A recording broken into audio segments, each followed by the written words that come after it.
Who's ready for another episode of the Maverick Makers podcast? Today, I welcome Janelle Blair. I know Janelle from back in the day, if you've heard that saying, when I was a publicist and used to work on a lot of lifestyle and entertainment shows. She was a production manager and producer and continued her career as a producer.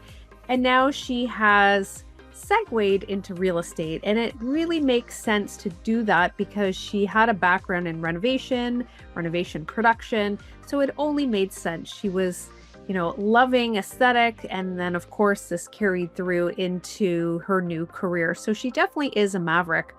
The other interesting thing that you'll really love about this episode is Janelle's personal journey. So she had a bout with breast cancer. She's overcome it now, which is very exciting, but it definitely took a toll on her health, well-being, and I guess lease on life and what she really wanted out of life. So if you have ever thought about taking a big risk or needed some inspiration, this episode is for you. So let's go.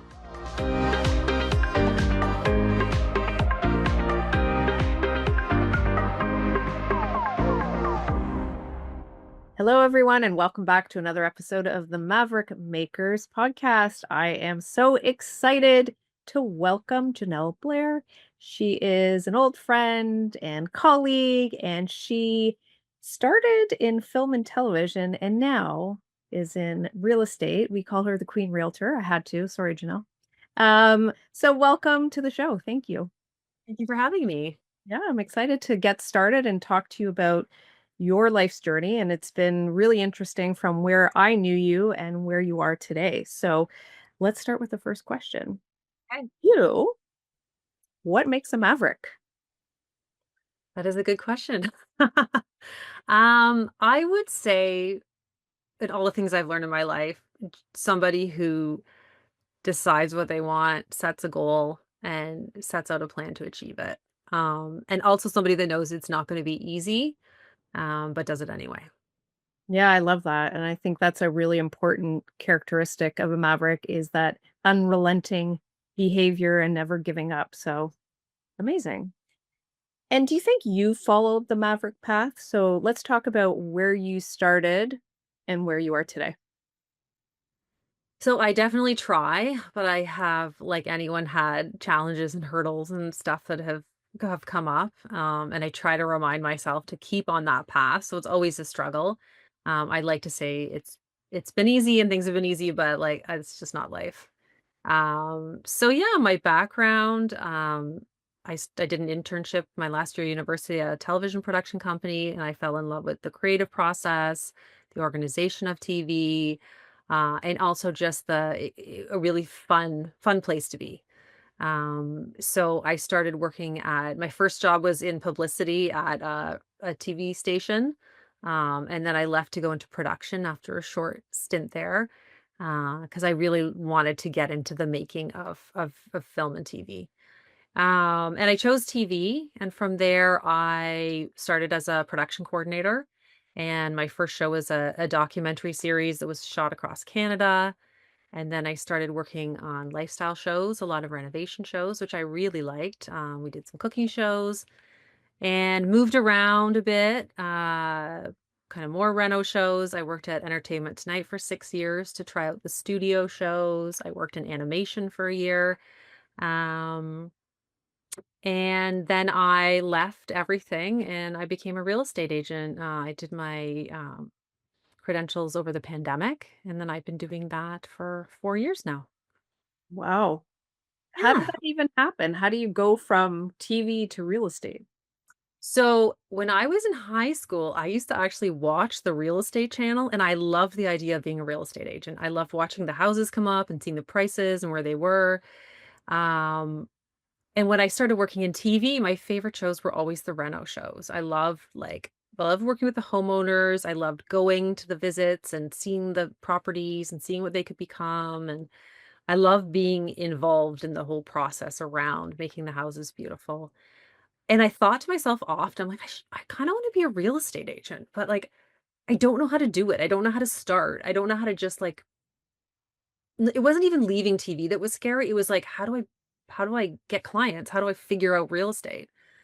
So during the pandemic, the show I was working on wrapped, and I thought, I'm just gonna do my license just to have something else to do because I wasn't going anywhere. Online kindergarten was my only social activity. So I thought I'm just gonna do my real estate license and then I'll probably just go back to TV, but at least I'll have it and I'll have learned something.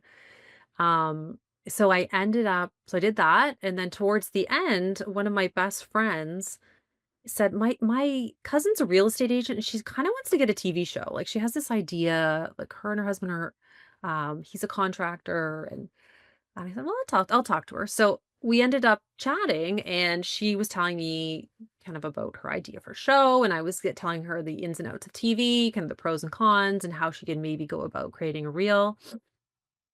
And I just really clicked with her. She was just a very fantastic, kind, smart woman. And I started telling her, no, I'm doing my real estate license because I kind of secretly have this desire to like try this career. Anyways, we continued talking and she kind of mentored me a bit. And then she said, I'm kind of busy and I'm going to start a team. So if you want to work with me, um, come give it a try. You have to do it full time, but just try it for a bit. And I did that. And it just, I feel like my biggest desire was to have my own thing, be in control of my own schedule, and not always being, kind of like married to somebody else's 9 to 6 daily office schedule. Yeah, so I mean, I really like it. I love the homeowners. I love working with them. It's all the things I loved about TV, but TV just got hard because you're doing all that fun stuff and filming a television show. So it's definitely been the right move for me. What do you think the hardest part has been from transitioning to that 9 to 6 to the world of entrepreneurship per se? It's definitely been accountability. Before there was always deadlines in my calendar, so I knew when I had to get things done. I knew when, things had to be cast and things had to be booked, insurance had to be acquired. Now it's up to me to like be accountable to myself, to set my own goals, to set my own if I don't want to do something, I still have to make myself do it. I can't just be like, well, I'm the only one who's going to care, so I'm not going to do that. So definitely the structure that I didn't like is the thing that I'm trying to build for myself in my own way. So it's definitely been the hardest. And then also like self-doubt a bit, like you start something new. It's the reason I love joining a team, like especially initially to get even more training and have someone to bounce my ideas off of and stuff. But that's also been hard because in TV, I felt like I had worked there for 20 years. So if there was a problem, I usually knew the answer. Um, but in real estate, it's a whole set of problems and I'm just still learning the answers. So, yeah. What do you think the most exciting thing has been from the transition again from that full-time to entrepreneurship and real estate? So I would say I love being in control of my own destiny. I love like finding clients and developing relationships with them the way I want to do it, setting my own schedule. I just feel like I'm more in control of my life. And I know that, this is not something I'm going to have to look for a job again, hopefully, if it works out. Like I don't have to, okay, this contract's 8 months and then I'm going to be looking again. I'm always looking for clients, so in a way, I am always looking, but, I just feel like I have more control over, I guess, my own schedule and my own destiny in a way. What do you think the biggest lesson you learned while working in film and television? Um, so I would say to anyone starting in film and television, would tell them to move around, to have different experiences, and you learn more from those experiences working on different kinds of shows, different kinds of environments. I definitely learned to be flexible, trying to like roll with it a little bit, which you do learn in TV.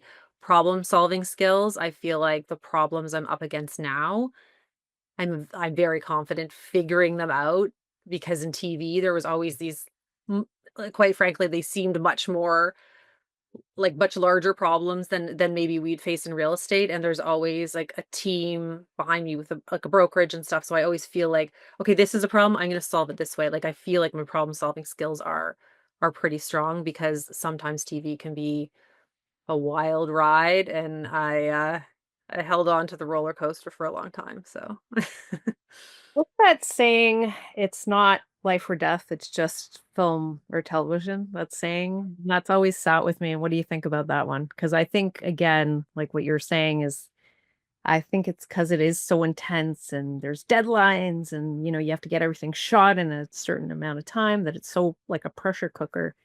yeah. Is it really life or death? It's definitely not, and it's funny, one of my favorite production managers I worked with when I was a coordinator, I remember I booked the wrong camera for a shoot, and the cameraman showed up to get the wrong camera, and he called me, he's like, "You didn't book the right camera," and I was like, "Oh my gosh," I was, like, so upset, I'm like, "How I don't know how I made that mistake," and my production manager said, "Janelle, you're not a surgeon, like, no one's gonna die, they have to wait, like, till the next day, and they can get," you know what I mean? Like, it's like she just kinda put it she's like, Just calm down, like, your job is not involving anybody's life, it's involving a schedule that we can massage." Like, um, yeah, and I just always remember that, and I had another great boss, who told me once, like, "Everyone's replaceable," which also makes you think, like, and she didn't mean it in a mean way, she was just trying to be like, "Jobs come and go, people come and go, like, don't be so scared that your job's not gonna be there because you're replaceable." You know what I mean? Just kinda like you take 1,000 step back, you're like, yeah, like, acknowledging that everybody is replaceable is, like, also a thing, right? Mm, Sometimes you can't control it. absolutely. And why do you love working in real estate now? I mean, every day is different. I like not being in the office, I like going to see clients, I love seeing the houses. I like how I look at my calendar and everything every day is different than the day before it, and I like that I get to control how those days are, for the most part, put together. If I want to explore a certain way to promote something, I have I work closely with my partner as well, but we come up with the ideas together. If we want to put an event together, it's really just us coming up with ideas. So I love um, being able to do something that I want to do without having to like get it approved by people up the chain. And yeah, yeah, and I do enjoy not being. There was a time when, for very very long time in my life where I had to be at work at a certain time.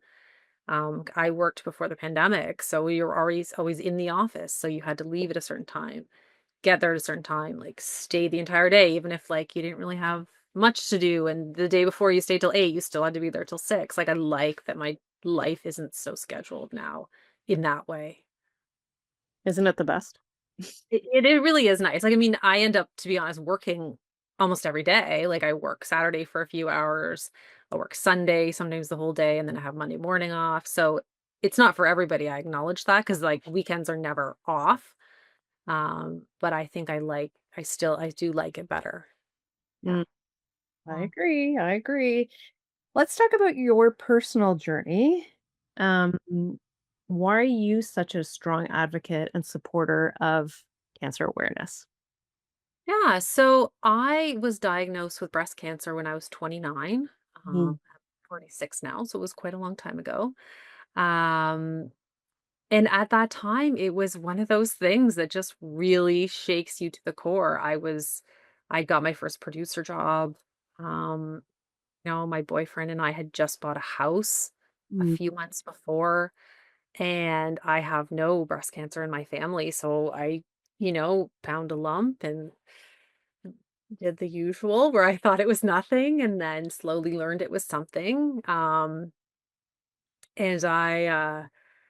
I did 6 months of chemotherapy, so I lost my hair, which is an experience in your 30s. It's not, not easy.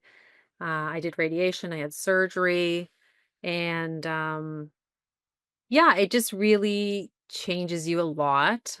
Sometimes I just remind myself what I went through when I start stressing about things that don't even deserve a space in my head. And at that time, I did try to get support through support groups, but I found all the support groups were ladies that could be my grandma. They were much older than me, and I just didn't really fit in. So I reached out to a company called ReThink that does a lot of support for young women with breast cancer. Um, and we started a support group for young women, which was fantastic, and it really I think we would have, like, 30 women there, and they'd come from all over the 905 in Toronto to be part of this community and talk about things that like fertility and having toddlers, and a lot of us hadn't had kids yet. So we would talk about things that meant something to us.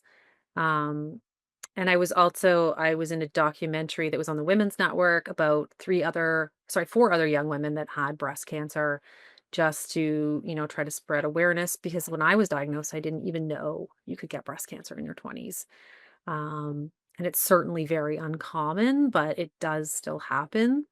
Um, so yeah, I kind of, I really leaned into that, and I found even the relationships I made with some of the women were so inspiring, and I'm still friends with a lot of those women today.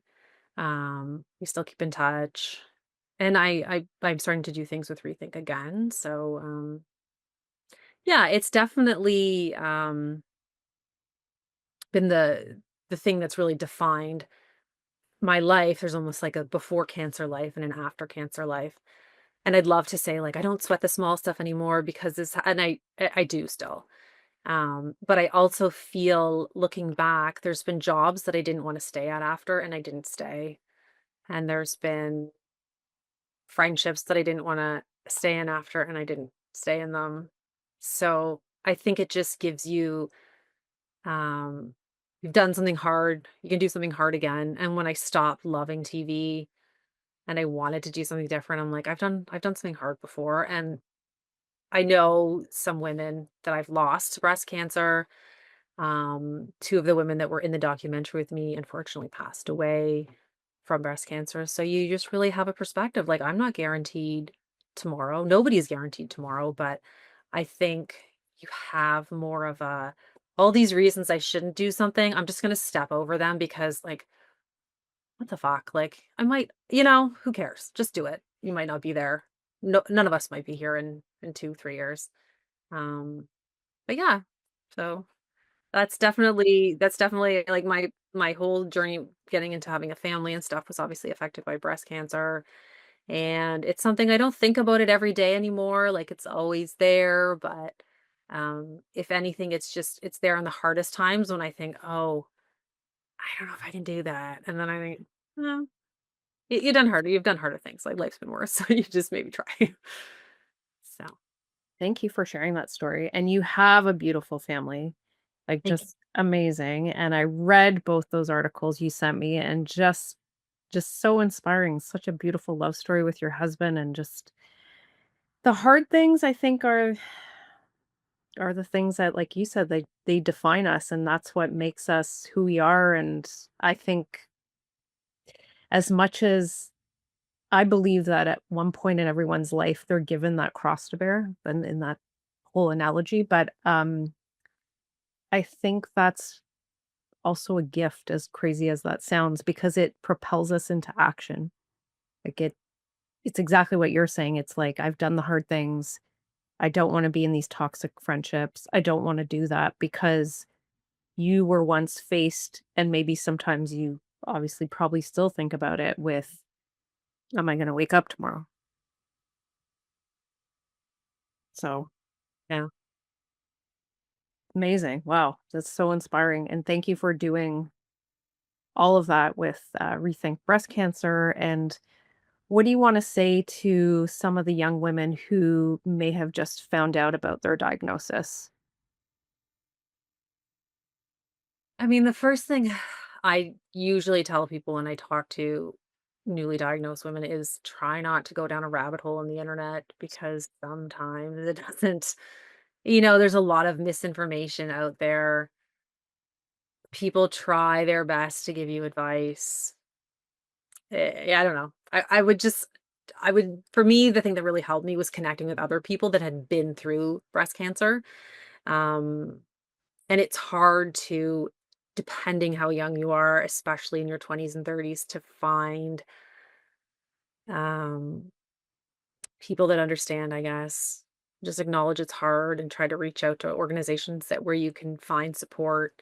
And sometimes it's just talking to someone. I had a peer support, person I was paired with who'd been, like, 2 years out. She was diagnosed at 27.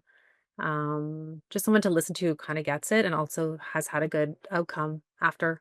I'm still friends with her and it's been, I don't know, 16, 17 years. So yeah, try to find support and someone who's been there if you can. Wow, amazing. How is life right now? So life right now is very busy. I have two young kids and dogs. So my children are 8 and 11. So we're into the carpooling and the activities and everything. But it's great. It's busy great. I didn't know if I would have kids and I there was a period when it looked like it was going to be very difficult for me, but that's like a whole other podcast. So, Right. yeah, even just like being super grateful for everything that is happening. Um, work is good. I really like it. I'm so glad I made the change. Um, yeah, it's just, yeah, it's life. It's busy. It has its ups and downs. Sometimes it's frustrating, but it's just like a nice, normal life, I guess, that I'm grateful for. Excellent. I love it. Who inspires you? Um, so there's been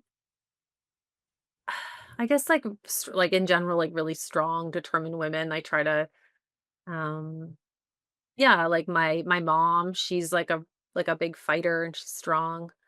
My mother-in-law, we lost her 8 or 9 years ago, but she was, like, a fantastic woman and a great role model. So I just say, like, I don't know, I like a strong women that have been in my life. I have a great group of friends, so, they're very inspiring as well. Yeah. Beautiful. What are your life pillars? Can you hear my dog? My life pillars?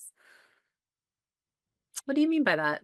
Like, what are sort of like the main, um, not words, but like, is it freedom? Is it fun? Like, what are those Yeah. sort of words or definitions that make Yeah, well, I guess for me, it's like health is a big part of it, trying to be healthy and balanced, like, you know, doing things that, eating the candy and the sugar and having a healthy lifestyle with exercise. So, and also mental health, trying to nourish my mental health. Yeah, my family is really important to me. Setting goals and trying to achieve them, despite any hurdles. Um, and just like honesty. Um, yeah, I guess those are kind of the things that are important to me. those are good ones. Those are great Hmm. ones. Amazing. And do you think it's more important for you to say yes right now or no most of the time? That's something I'm trying to work on because I am someone that likes to say yes a lot without thinking. Um, yeah, I feel like it's important, whatever you're going to say, to take a pause and think about it first and make sure it's really something that's worth your time that you want to do. That you're not just saying yes to be like a make someone else's, agenda. Um, so yeah, I wouldn't say I'm either, but I say I'm definitely trying to have a space before I answer more than I did before. I like that. That's really good advice to take that pause because I often am the knee jerk to answer. But I'm learning how to say no a lot more than I say yes, which is huge. And I think that's an age thing. But, anyways, I'm getting there. That's a huge thing, and I feel like I'm working on it. In progress. I'll get there. I'll get there. All right. Are you ready for the lightning round? Ready. Okay, good. Excellent. So, whatever comes top of mind, just say it Mhm. and we'll go for it. All right. Okay. Late to bed or early riser? Um, I would say early to bed, late riser. Is Oh, that I like that one. Okay. I like it. I like it. Form or function? function? Okay. Sweet or salty? Sweet. Your life's motto. Oh God, I have no idea. That's my view. That's my motto. I don't I have know. no idea. It's all good. Roll with it. Who's playing you in the movie of your life? Oh, hmm, I'm gonna go with Gwyneth Paltrow Oh, I like it. or Uma Thurman. I'll go with her. Yeah. Mm, Okay, I can see both. I love it. Amazing. Who have you learned the most from? Um, I'd say my parents. Nice. Amazing. What era would you like to live in? This one. Yeah. Okay. It is driven by healthcare. Favorite movie of all time? Big Fish. I don't know if I've seen that. Big Fish. Big Fish. Okay, I'll look it up. Who's in it? Ethan Hawke is in it. Um, I don't remember who else is in it. I don't think anyone else is like of. Oh, there is another lady that's in it, but I can't remember her name right now. You would know. She's like an older lady. Anyways, look at it. It's really good. Okay, I'm gonna look it up. I love it. How do you want to change the world? Um, I don't. I'd rather just, I guess, raise two humans that are kind and productive. That's a good one. Finally, last question. What's next? Um, yeah, I'm hoping to just keep building my real estate business and yeah, keep connecting with clients that I really like and having a fulfilling career there. I love it. Amazing. Well, I loved our conversation. I love that it went so many different ways and I really got to know you better. And this was amazing. And I definitely will have you on again because I want to hear part two. Um, Oh, so thank you so much for joining. of course. It was a pleasure. Thank you so much, Michelle. Thank you. The Maverick Makers podcast is sponsored by Maverick Makers Content Creation Collective. We fuel your content pipeline through video, photography, design, and editorial. Let's connect to your audiences and make more sales. Learn more at maverickmakersco.com.